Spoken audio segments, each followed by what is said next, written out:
What's up? I'm David Burns. Thanks for joining me today. Today it's Q&A time. I'm going to answer some of your questions you've been leaving in my comments on the YouTube video. So we'll have fun doing that. Before we start, I want to address something that I talked about in the last video. My last video was about feeders, and I gave some examples of feeders. And one of the examples I gave was a feeder that I invented, and I told you how to use it. I showed you examples, and if you haven't seen that video on feeders, be sure and look at it. I'll leave a link at the top, a little card up there.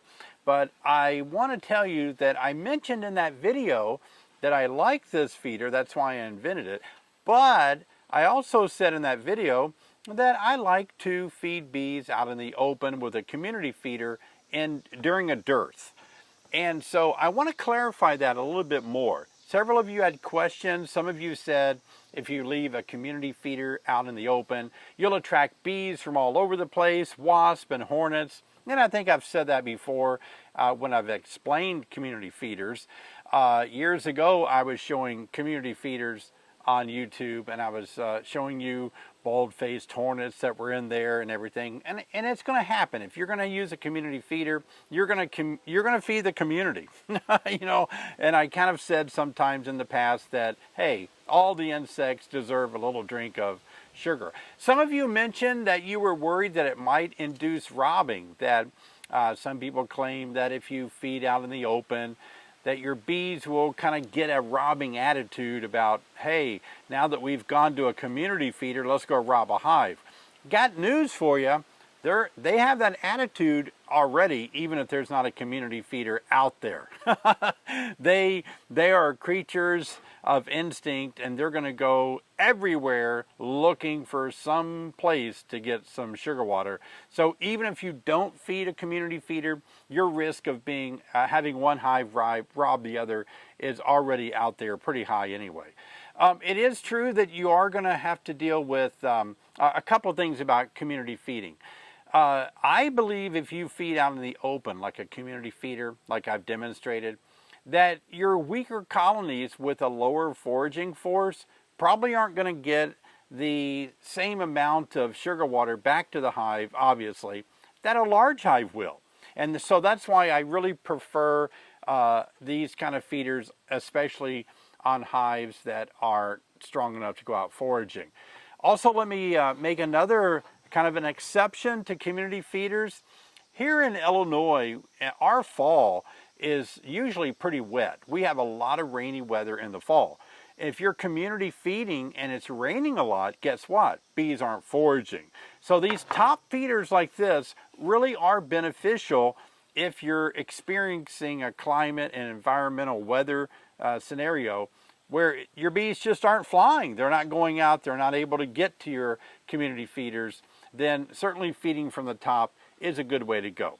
Feeding from the top, it is very helpful. Some people feel that if you feed from the top during the fall, during a dearth, that bees aren't so apt to go out robbing other hives because they have sugar water above them. And I think that's true. So I don't want to exclude, I don't want you to think I was saying only use community feeders. So there were a lot of questions about that. I'm just saying that's one of the ways you can do it. I prefer it sometimes for a short amount of time, but when it does start raining, when it does turn a little bit cooler and bees aren't really going out much, top feeders are good until it gets cold enough where I can't use them anymore. And that's generally when temperatures drop somewhere below 50 to 40 degrees. Also, coming up in this video, I am excited to announce the winner of our ultimate class. So keep watching to see if you won the ultimate class. Now let's get into our questions and answers. Got my laptop out here today. I have a question from Rodney that says, I put a queen cage, and does it also help with swarming a little bit? I think Rodney is referring to the queen cage, the push-in queen cage, where I say you should do that for 5 to 7 days to break the queen's brood cycle so that you can reduce the mite's brood cycles. And he's asking, is that going to help swarming a little bit? Well, yes and no. For the 7 days that she's in the cage, it will help with swarming because they can't leave without mama. But after you let her out, they could all swarm.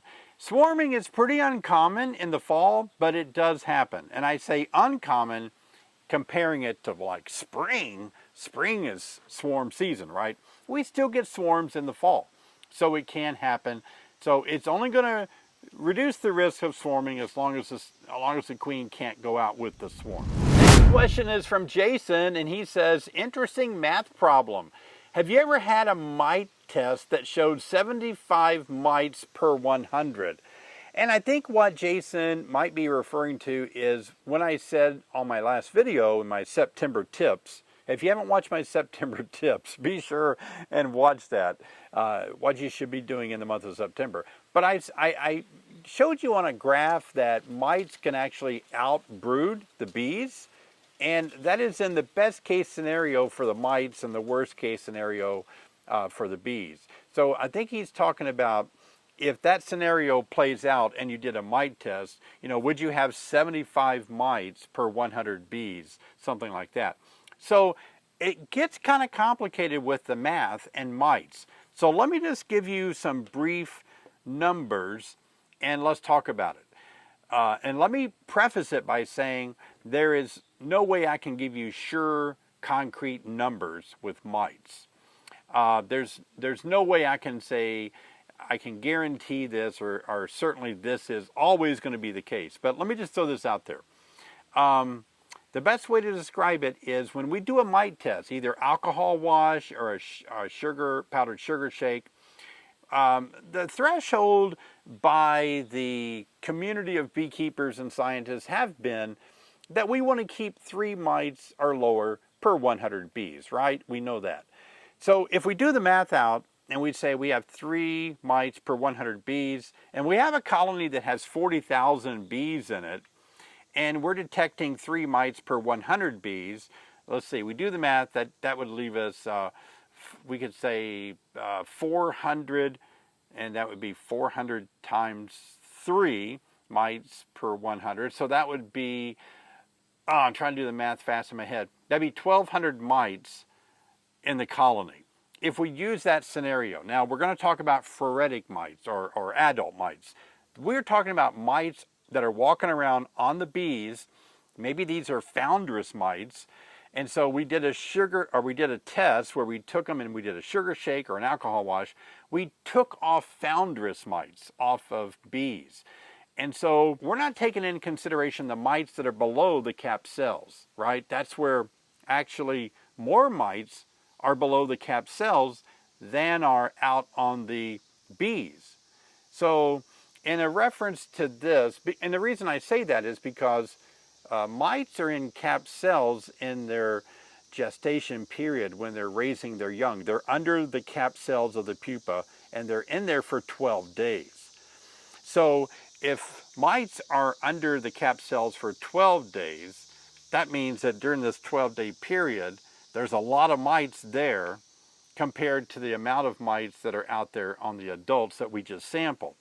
So if you think about the time period, it seems to me that if we have some mites that are on the adult bees, then we have 75% of the mites on that 12-day period are under the caps. But the other thing to think about is by mites outbrooding bees, most mites prefer to reproduce, have their young in capped cells of drone brood. And studies have shown that when they reproduce on drone brood, drones are capped a little bit longer than worker brood. A drone emerges on day 24, worker on 21, so they have a little more time to raise a little more offspring in the capped cells of drones. So studies have shown that when mites reproduce under the capped cells of worker bees, the number of mites that are reproduced is around, I think, 1.2. And if they raise their young under the capped cells of drone brood, then it's 2.2. So, most bees are producing a large quantity of drones during the season, and most mites prefer that. So that's why I made a reference that you have 2 mites for every bee that emerges. Now that's under a perfect scenario when there's a mite in every capped cell of a pupa, and that's just not the case. So we're never going to have a time when there's, I hope, when there's a mite under every capped cell of a honeybee. That would be an unbelievable infestation of mites. So usually we don't have that kind of numbers. Now I have heard, I've had B Team 6 members tell me they've had 30 mites on 100 bees. I've heard numbers in the 30s. I've never seen any in the 40s or 50s or 75. So no, I haven't seen 75 mites per 100. Now, don't leave me just yet. Let me explain this a little bit. Let's say that this foundress mite is able to go in and out of the pupa cells during her lifetime. And that, what I mean is, how often can she reproduce and have another family? Well, every 12 days, right? So she goes into a pupating cell that's about ready to be capped over, and so she's going to raise, let's say in a drone cell, she's going to raise two healthy mites over the course of 12 days. Here's the kicker though. When those two mites emerge, they are reproducing females. So they are now foundress mites. So after 12 days, like, let's just stay with me. So mama mite goes into a cell, they cap it over, and when the honeybee comes out, mama comes out, and two more mites come out that are able to jump right in and start the process over. And when they come out, there's three more. That's what I'm saying by they can outbrood the bees. So that's, you know, like a queen only lays 1,000 eggs a day, but when she lays those eggs, her offsprings can't reproduce. Her offspring are worker bees. And under the normal environment of a healthy colony, worker bees don't reproduce, they work. So you only have one reproductive insect in the hive that's laying 1,000 a day. With mites, every time two mites come out of a cell, those are reproductive mites. They're able to go into a cell. So if mites get out of control in your hive, you can see how quickly and expeditiously they can just go crazy in multiplying out. You could get a spreadsheet and do the numbers. That's why you have to control your mites, because they are reproducing mites. That's a long way around the barn to answer the question about my comment and you asking, have I ever seen 75 mites per 100? Okay, next question. I have one hive that has made a full super of honey from wet frames I put for them to clean. I want to harvest it and get the frames cleaned up and stored away. What is the best way to feed honey back to the hive? I usually use Ziplocs for sugar syrup. What will work for honey? Well, it sounds like, Joseph, that you want to feed your honey back to your bees. I understand that. It's really it gets a little more complicated if you harvest it. If you keep it in the frames, capped frames of honey, you can easily put those frames in the hive and let them enjoy it. You don't have to harvest the honey into a liquid honey that you normally would bottle and then figure out how you would get it back to your bees. So I would say, if you haven't harvested your honey yet, figure out a way to strategically use those frames to feed your bees. Either in a few months before it gets terribly cold, perhaps you can go back and put some of these frames, or you can leave the whole super on. If you're just wanting to feed your hive and you've got this super full of honey, just leave one super on. I'm trying to dodge the question of how do you feed liquid honey back to the bees, because honey is, I think, something that's very risky to feed bees in the fall because it has such a honey odor to it, and bees are tuned in to try to figure out where that smell is coming from. So whatever you do, like, you would never want to put honey in an entrance feeder, for example. Bees would smell that. You would never really, I mean, I guess you could put it in a top feeder, like a reservoir top feeder, but again, you've got a big smell of honey up there. Things like that will work. You could put it in jars and put it on something like this and let them eat the honey through those jars. That will work as well. You can do all of those things, but I would encourage you to please monitor robbing, since that honey does have quite an odor to it. I think it smells a lot louder to a bee than sugar water does. I'm not certain, but it does to me. I can smell honey before I can smell sugar water. So that would be the concern of mine. Be careful when you feed it back to them. But any way that, I think the traditional ways that you feed your bees sugar water would work, except for that entrance feeder. I would not do that in the fall. Sean says, great video, David. I'm a new beekeeper and we were instructed to feed our bees 1-to-1 from the start back. I've been using a mason jar and feeding from inside at the top of the hive. Question, was feeding from day one a mistake, and should I also do a community feeding outside of the hive in addition to the internal feeder for the month of September? Thanks again for your awesome videos. Well, thank you for your kind comments. Again, you're not making a mistake anytime you feed bees. You've got to be careful using entrance feeders in the dirt or in the fall. But other than that, feeding bees is fine. However, I would never feed them if I had honey supers on, where I was trying to build up a honey super so I could harvest it as honey. I would not feed bees during that time of honey gathering into my honey supers. But if you're just got your supers off and you want to build up your colony in the fall, for example, then certainly you can feed them through that jar like you've done. You did not make a mistake in doing that. And I think I clarified community feeder in the beginning of this video. I don't want you to think community feeding is the only way. I invented this and I kind of lean toward this as the only way. I'm just saying I like community open feeders, but I prefer this a little bit more probably because I can feed them on rainy days. I can feed them longer into the fall than just putting sugar water out there. But like I said, I stand behind my original comment. I do like it when bees can fly out of the hive, gather sugar water and come back. But if you don't want to feed other insects in your area, other beekeepers' bees in your area, then yeah, keep them in the hive, feed them with something like that. James Anderson, thanks for your comment. He says, David, over the summer I captured a swarm, unfortunately here in Oregon. How do you say Oregon? Oregon? I say Oregon. You'll have to tell me, James, how you pronounce Oregon. We are in a severe drought, thus no nectar. I have been feeding them 1-to-1 sugar water and 2 gallons per week. Wow, 2 gallons a week. That's kind of normal in a dearth, I think. I inspected today and numbers are good, but they're light in weight. I am switching to 2-to-1 sugar. Now my question is, should I feed fondant as well to build them up, or is sugar syrup better? I have 5 weeks of summer left. A good question. Fondant is not a bad thing to use. I've heard a lot of beekeepers say they enjoy feeding their bees fondant. Increasing to 2-to-1 sugar means 2 parts sugar to 1 part water.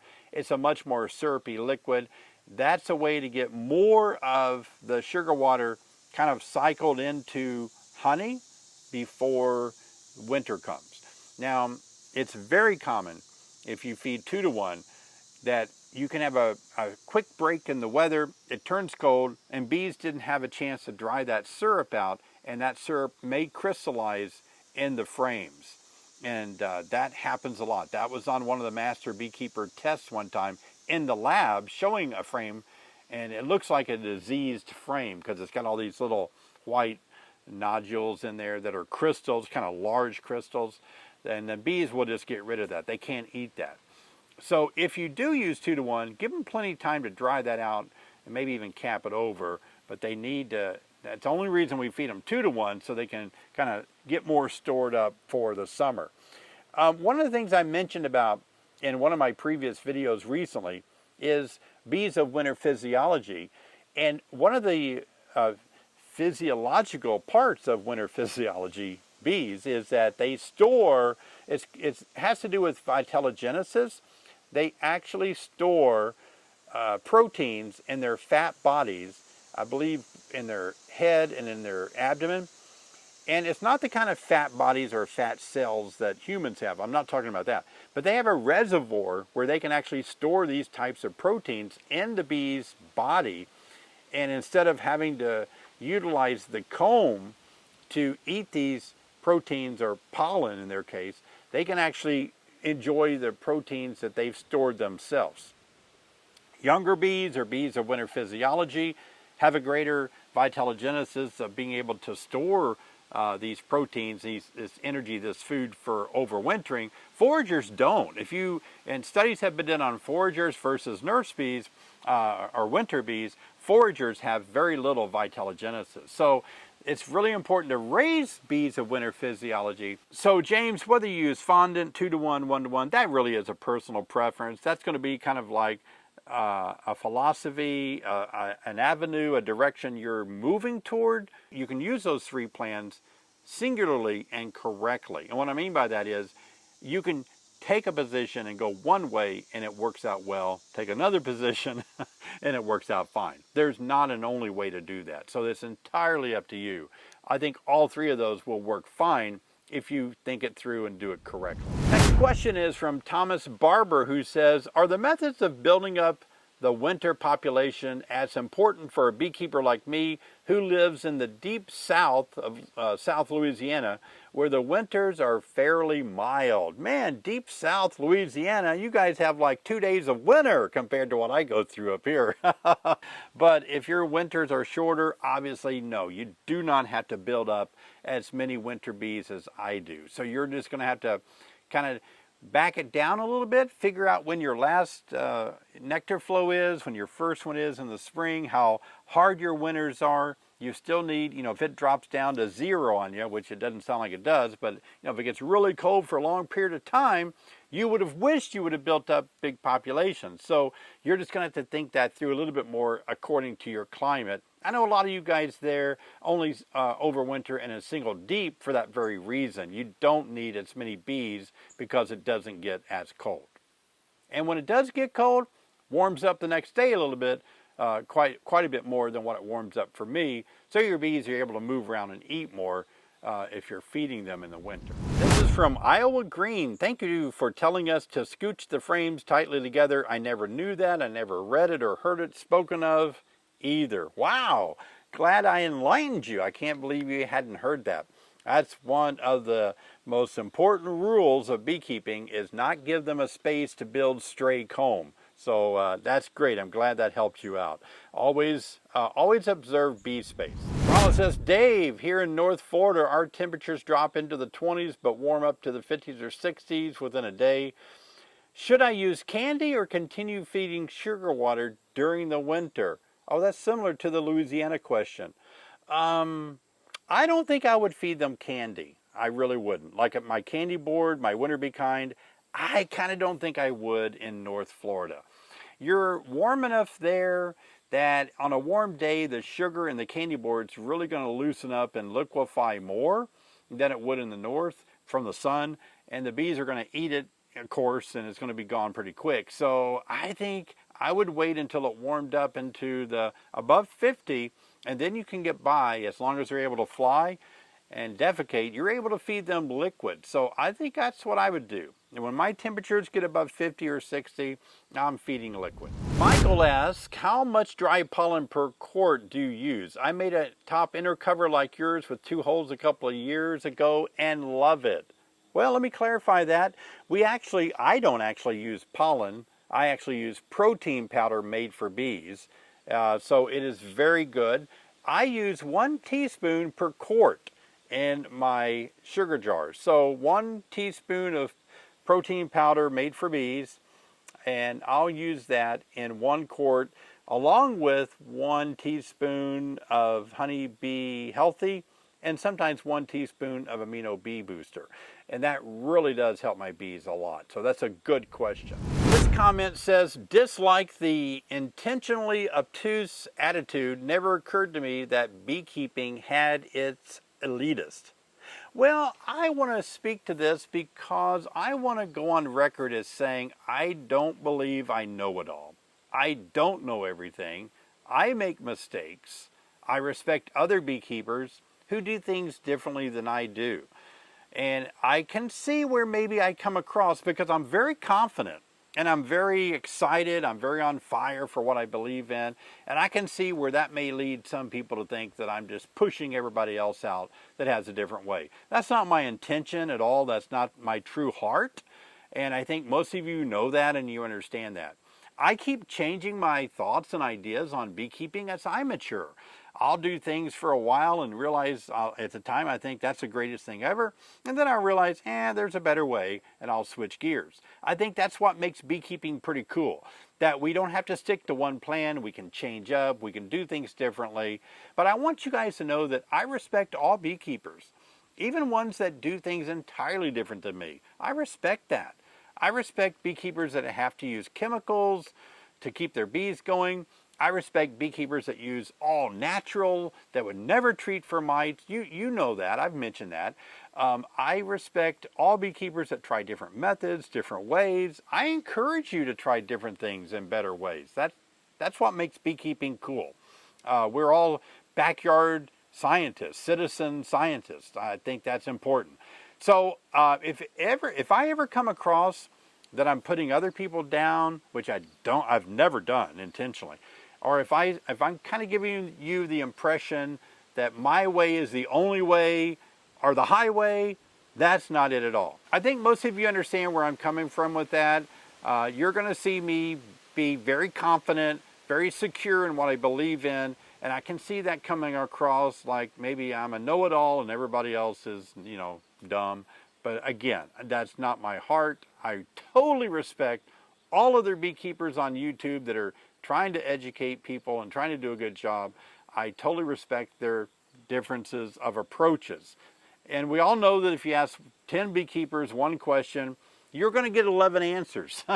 So we need to have room for that. But I do like to gravitate back toward science, or at least things that can't be disproved by science. I think that's the way we should follow. John says, as a first-time beekeeper with 3 hives, I have been using the entrance feeders, but I've been using them in an empty top box. Haven't had any problems with robbing to date. Okay, so he's using, it sounds like he's using an entrance feeder, like with a box, a shell on top of his hive.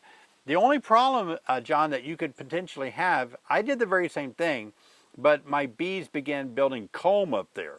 They ran out of room to build comb below, I guess, and they started building comb. That's why I decided if I could build something like this, I could feed them from the top, but because they couldn't come up in this area where my feeder jars are, they wouldn't build stray comb.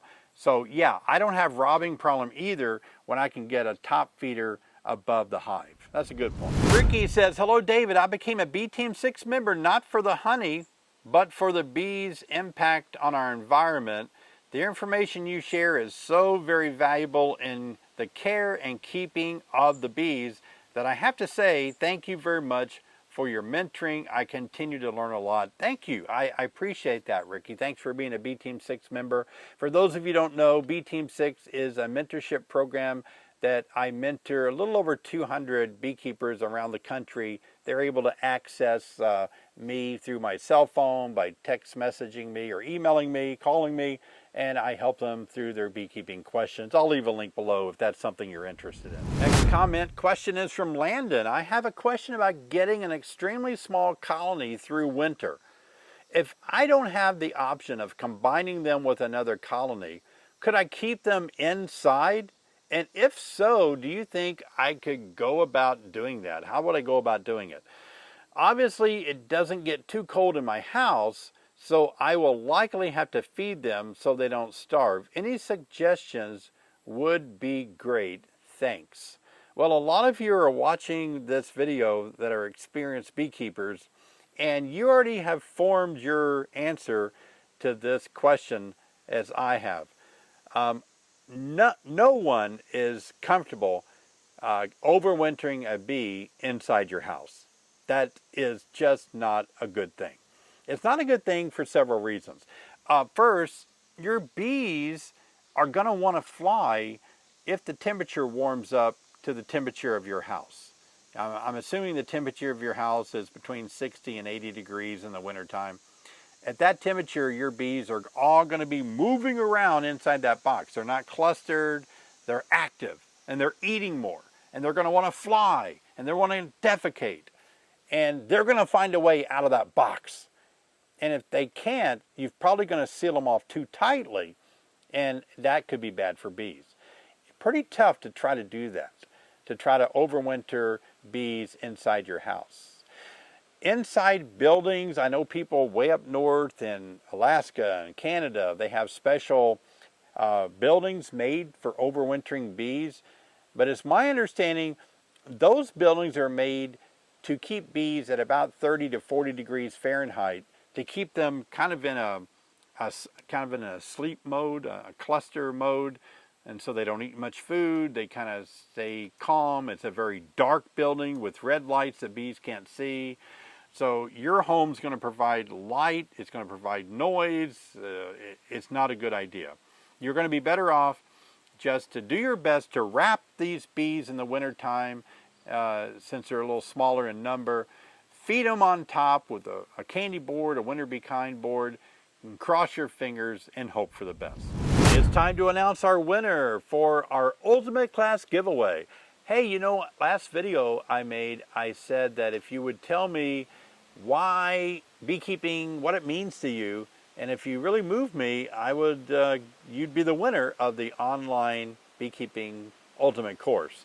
And so many of you wrote, and you all had great comments, and it was impossible to pick because so many of them were moving. Thank you so much. I'm excited to know that beekeeping means that much to so many of you. But I had to pick one, and it goes to Amanda. She says, beekeeping has given me another hobby to share with my dad. It has been so exciting to watch our colony grow and compare what bees are doing.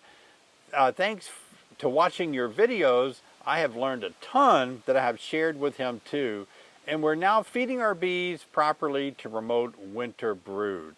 Thank you for sharing with all of us here. Cheers. So Amanda, you are the winner of the Ultimate Class. There were 3 other comments that really moved me as well. And I'm going to be contacting you privately to also let you know that you won an Ultimate Class. But I'm going to be doing that privately. I said I would choose one, but there were 3 that I have to follow up on because it's important. So, but Amanda, I really liked your comment about working with your dad.